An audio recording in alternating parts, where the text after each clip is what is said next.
नमस्कार दोस्तों, स्वागत है आपका मेरे शुभ स्टॉक चैनल में, जहां पे हम बात करेंगे बैंक निफ्टी 12 मई इसके लिए दिन कहां पे ट्रेड कर सकती है। दोस्तों, सबसे पहले जो भी हमारे वीडियो चैनल पे पहली बार देख रहे हैं उन लोगों से रिक्वेस्ट रहेगी कि वो हमारे शुभ स्टॉक चैनल को ज़रूर सब्सक्राइब करें, ताकि जो भी हम इंपॉर्टेंट लेवल लर्निंग पर्पज़ से आपको शेयर करते हैं उसमें ज़रूर आपको बेनिफिशियल हो सके। ओके, आइए बात करते हैं कि सबसे पहले हमारा 11 मई का क्या व्यू था और मार्केट में हमें कैसे रुझान मिला है। दोस्तों, हमने क्लियर कट कहा था कि जब भी मार्केट, हम पहले बैंक निफ्टी देख लेते हैं, जब भी मार्केट यहाँ पे 34,700 के पास आता है हमें सेलिंग की अपॉर्चुनिटी देखनी चाहिए। मार्केट आज मॉर्निंग में ही जो हमने लेवल दी थी उसको रिटेस्ट किया, वहाँ से मार्केट ने बहुत बेहतरीन मोमेंटम जो हमारी रेजिस्टेंस लेवल थी उसके पास आने की कोशिश की, सपोर्ट थी वहाँ पे आने की कोशिश की, दैट इज़ 34,000 जो हमने साइकोलॉजिकल लेवल कहा था। एंड अगेन वहाँ से जो मार्केट ने बाउंस पकड़ा है, सो मार्केट और एक बार हमारे फिर रेजिस्टेंस लेवल के पास आया हुआ है। मार्केट क्या कर रहा है, बार बार इस लेवल को टेस्ट कर रहा है, दैट इज़ 34,700 के पास। अगर मार्केट को ये लेवल तोड़ना है तो एक बात जान लीजिए कि मार्केट अगर इसको लेवल को तोड़ना है तो या तो लाइव मार्केट में एक स्ट्रॉन्ग कैंडल के साथ ब्रेक करेगा अगर इसको अप मूव पकड़नी है, या फिर गैप अप ओपन होगा तो ही ये इसके ऊपर सस्टेन करनी चाहिए। ठीक है, सस्टेन तो छोड़ो, यहाँ पे इसके ऊपर जानी चाहिए। जब तक ये उस लेवल के ऊपर नहीं जा रही है एंड मार्केट अगर कोशिश ये ऐसे ही करेगा तो ये सिर्फ रिटेस्ट होते रहेगा और हमें फिर से एक सेलिंग की अपॉर्चुनिटी मिलेगी सेल करने के लिए। ओके, अब मार्केट में हमने एक निफ्टी बैंक का एक बहुत प्यारा एग्जांपल मैंने आप लोगों को लर्निंग पर्पस से स्टॉक के साथ दिया था, अंबुजा सीमेंट का। ओके, अंबुजा सीमेंट में हमने क्या शो किया था आपको वन डे टाइम फ्रेम में, कि अगर मार्केट में दो डोजी बन रहे हैं सो मार्केट एक रिवर्सल ले सकता है, क्योंकि अभी भी वो कन्फ्यूजन में उसको जाना कहाँ पे है। ओके, ग्लोबल मार्केट प्रेशर में है, डाउ जोन्स 400 पॉइंट से नेगेटिव में है, लेकिन स्टिल हमारा इंडियन मार्केट अगर हम देखें यहाँ पे, इसको भी हम डे फ्रेम में लगा देते हैं। अगर हम हमारा डे फ्रेम में लगा दें इसको, एक सेकेंड, जी हाँ, तो डबल डोजी बने के बाद या फिर डोजी और स्पिनिंग टॉप बने के बाद मार्केट में सेम जो कल मार्केट बाउंस हुआ है, आप यहाँ पे भी देख लीजिए, एक सेकेंड,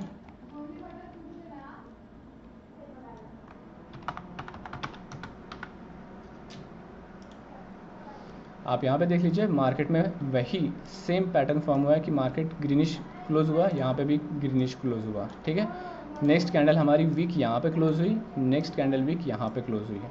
अब इसका मतलब क्या है कि अब मार्केट जो है एक पॉजिटिव मोमेंटम की तरफ हम देख सकते हैं as per this following pattern, कि मार्केट में यहाँ पे ये फिर से एक बाउंस हमें यहाँ पे एक्सपेक्ट कर रहा है। जैसे हमने स्टार्टिंग में कहा कि जो बार बार रिटेस्ट कर रहा है उस लेवल को, सो एक इंडिकेशन है कि अगर इसको यहाँ पे ऊपर जाना है तो ये गैप अप देनी चाहिए। लेकिन आज शाम को जैसे मार्केट जाते जाते डाउ जोन्स जो फॉल हुआ है और अभी भी हमारा पैटर्न जो है वो हेड एंड शोल्डर के इसको ब्रेक नहीं किया एंड अभी भी उसके नीचे ही ट्रेड कर रहा है। सो ऐसे में हम अभी भी सेलिंग की ही अपॉर्चुनिटी फाइंड आउट करेंगे जब भी मार्केट राइज होता है। तो कल है एक्सपायरी, सिंपल है, कल एक्सपायरी में प्रीमियम डीके होता है ज़रूर, लेकिन वो एट द मनी के पास, ये बात हमेशा ध्यान में रखिए, सारे प्रीमियम डीके नहीं होते हैं।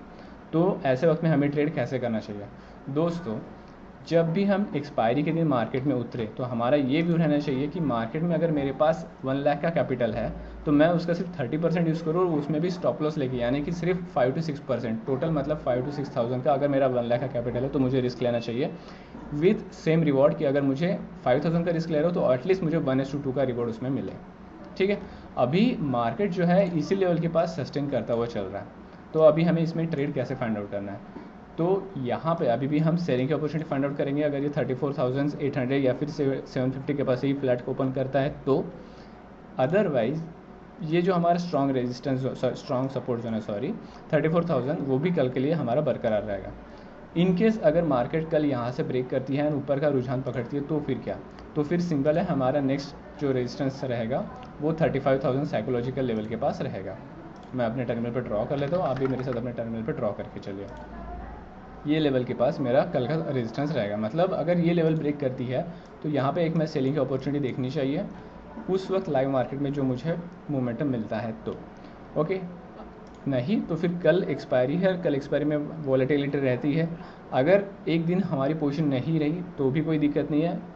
ये अपने जो भी मैं कहने वाला हूँ वो अपने डायरी में आप नोट करके रखिए, no position is also the best position. Okay, so अगर हमें कल अपॉर्चुनिटी नहीं मिल रही है कोई दिक्कत नहीं है, हम खाली रहेंगे, लेकिन कैपिटल ज़बरदस्ती हमें खींचतान करके नहीं लेके जाना है या फिर नहीं एग्जीक्यूट कराना है। ओके, तो ये 2 लेवल आप कल के लिए बैंक निफ्टी के अपने टर्मिनल पर ड्रॉ करके रखिए, 35,000 एंड 34,000। अगर 35,000 की लेवल ब्रेक करती है फिर भी मुझे कॉल की अपॉर्चुनिटी जो देखनी है वो 35,150 के ऊपर अगर मार्केट सस्टेन कर रहा है तो उसके बाद मैं कॉलिंग की अपॉर्चुनिटी देखूंगा, नहीं तो तब तक मेरी सिर्फ और सिर्फ सेलिंग का व्यू रहना चाहिए। दूसरा, निफ्टी की हम बात करेंगे। निफ्टी तो बहुत प्यारा सिंपल सा व्यू बना के है। अगर निफ्टी यहाँ पे 15,950 ये लेवल के नीचे अगर जाता है तो मेरे दिमाग में कोई दूसरी लेवल नहीं रहनी चाहिए, सिर्फ और सिर्फ सेलिंग की अपॉर्चुनिटी फाइंड आउट करनी चाहिए मुझे 950। ठीक है, अगर ये यहाँ से तब तक मैं यहाँ पे कॉलिंग की अपॉर्चुनिटी देख सकता हूँ कि मार्केट अगर वो उसके पास आता है तो, नहीं तो फिर इसके नीचे मुझे सिर्फ पुट की अपॉर्चुनिटी फाइंड आउट करनी चाहिए। दूसरा, जो मेरे ऊपर में रेजिस्टेंस है वो 16,400 के पास रहेगी, सॉरी 16,419, मतलब लगभग एक साइकोलॉजिकल लेवल हमारी 16,500 के पास है। अगर मार्केट यहाँ पे आता है तो मैं सेलिंग की अपॉर्चुनिटी फाइंड आउट करनी चाहिए, या फिर अगर यहाँ पे आता है तो मुझे कॉलिंग की अपॉर्चुनिटी फाइंड आउट करनी चाहिए। अगेन, कल अगर मुझे अपॉर्चुनिटी नहीं मिल रही है मैं ट्रेड नहीं करूँगा, मुझे कोई दिक्कत नहीं है। शेयर मार्केट रेलवे स्टेशन जैसा है, एक ट्रेन जाती है दूसरी ट्रेन आती है, हम उसमें सवार होंगे, कल नहीं हम परसों ट्रेड करेंगे। एक्सपायरी के दिन वोलेटिलिटी होती है, जो नए ट्रेडर्स हैं वो लोग कल एग्ज़ाम करने के लिए पेपर ट्रेडिंग कर सकते हैं। और जो भी मैं आपको ये पॉइंट बताता हूँ आप उसको ज़रूर नोट करके रखिए, ज़रूर आपके शेयर मार्केट के करियर में आपको हेल्पफुल रहेगा। जिनको भी ये वीडियो पसंद आया वो लाइक शेयर और कमेंट ज़रूर करिएगा। इनकेस अगर किसी को जो भी अगर हम लेवल्स यहाँ पे आपको देते हैं उसी हिसाब से हम एग्जीक्यूट करने की कोशिश करते हैं हमारे प्रीमियम ग्रुप में। एंड मैं आपको ज़रूर नोट करूँगा कि आप हमारे टेलीग्राम चैनल को विजिट करिए, क्योंकि हमारे प्रीमियम मेंबर्स में जो भी जुड़ते हैं उन लोगों को वर्ड टू वर्ड हम गाइड करने की कोशिश करते हैं कि आपको कितना कैपिटल होना चाहिए किस ट्रेड के लिए और कितने लॉट लेने के लिए। तो वहाँ से बेसिक जर्नी हम हमारे प्रीमियम मेंबर्स को बताते हैं, एंड उसी हिसाब से उनको कैपिटल में भी मैं हर मतलब जितने भी मेरे प्रीमियम मेंबर्स हैं उन लोगों से हर दिन मैं फॉलोअप लेता हूँ कि आज आपका व्यू कैसे रहा, आज आपका मार्केट कैसे रहा। ये इसलिए ताकि आप जो भी मार्केट में करते हैं, या फिर मोस्टली तो मार्केट में न्यू ट्रेडर्स ही आते हैं, लेकिन उनको ये इसलिए फीडबैक लिया जाता है कि अगर उनके साथ अगर कोई चेंजेस करने हैं उनके कैपिटल में या फिर उनको ट्रेडिंग पैटर्न में अगर उनको कुछ चेंजेस कराने हैं तो हम उनको उस हिसाब से गाइड कर सकें। दिए गए टेलीग्राम चैनल से आप मेरे डेमो टेलीग्राम ग्रुप पे ज्वाइन कर सकते हैं। इनकेस अगर किसी को मेरे प्रीमियम मेंबरशिप में ज्वाइन होना है आप मुझे कांटेक्ट कर सकते हैं दिए गए डिस्क्रिप्शन नंबर से। Have a profitable journey, have a profitable expiry. Thank you so much.